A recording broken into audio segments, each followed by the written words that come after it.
మంత్రాలయం నియోజకవర్గంలోని మంత్రాలయం మరియు కోసగి మండలంలో జరిగిన డొక్క సీతమ్మ మధ్యాహ్న భోజనం పథకాన్ని ప్రారంభించి అనంతరం రామక్క అవ్వ గుడి దగ్గర నూతనంగా ఏర్పాటు చేసిన మంచినీటి కుళాయిని ప్రారంభించి మంత్రాలయం నియోజకవర్గ తెలుగుదేశం పార్టీ ఇన్ఛార్జ్ ఎన్ రాఘవేంద్రారెడ్డి అనంతరం ఇన్ఛార్జ్ మాట్లాడుతూ మాది ప్రజల ప్రభుత్వం మంచి ప్రభుత్వం అంటూ విద్యార్థుల ఆకలి తీర్చడమే ప్రభుత్వ లక్ష్యమని రుచికరమైన ఆరోగ్యకరమైన పోషక విలువలతో కూడిన ఆహారాన్ని విద్యార్థులకు అందించడమే ఈ డొక్క సీతమ్మ మధ్యాహ్న భోజన పథకమని రాష్ట్రంలో ఎన్నడూ లేని విధంగా ఇంటర్మీడియట్ విద్యార్థులకు కూడా మధ్యాహ్న భోజన పథకాన్ని ఆకలి తీర్చే అన్నపూర్ణమ్మ మహాతల్లి డొక్క సీతమ్మ పేరు పెట్టడం చాలా ఆనందకరమని మరియు కాలేజీలకు ప్రధాన సమస్య అయిన రహదారి మరమ్మతులు అలాగే కాలేజీకి కాంపౌండ్ కూడా కట్టిస్తా అంటూ మాట్లాడడం జరిగింది.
ఈరోజు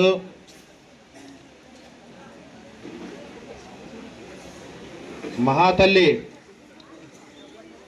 అన్నపూర్ణదేవి డొక్క సీతమ్మ గారి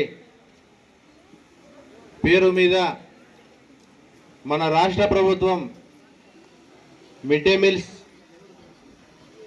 ప్రారంభించడం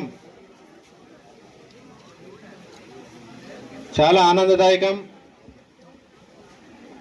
ఆ ప్రోగ్రాంకి వచ్చినటువంటి కోసిగి మండల నాయకులకు, అధికారులకు, ఇక్కడ ఉండే జూనియర్ కాలేజ్ లెక్చరర్లకు, వాళ్ళ టీంకు, పత్రికా విలేకరులకు, ఎస్ఐ గారికి,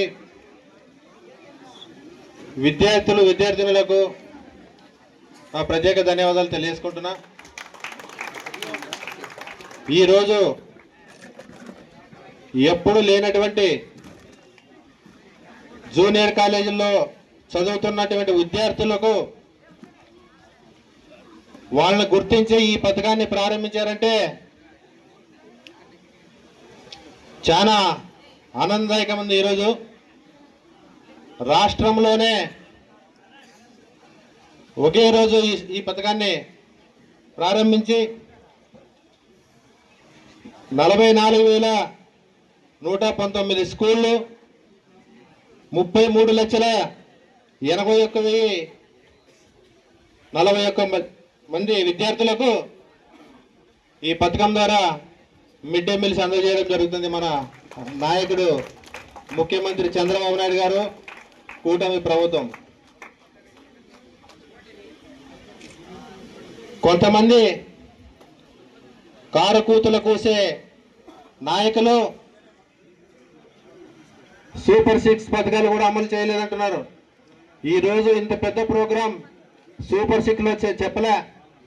సూపర్ 6లో చెప్పలేకుండా మన నాయకుడు ఈ విద్యార్థులను గుర్తించి ఈరోజు ఈ పథకాన్ని తీసుకొచ్చాడంటే ఎప్పుడు ఏం చేయాలో మా నాయకులకు తెలుసు.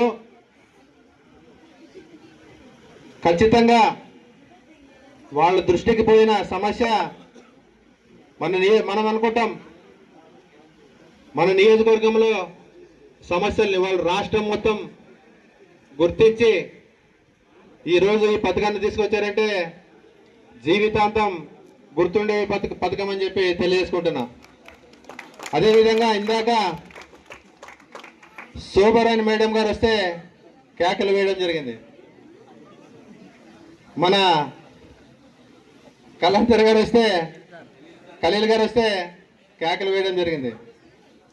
ఎందుకు కేకలు వేశారంటే వాళ్ళందరూ కూడా వాళ్ళ శిష్యులు కాబట్టి వాళ్ళని గుర్తించి కేకలు వేయడం జరిగింది. అదేవిధంగా ఈరోజు మిమ్మల్ని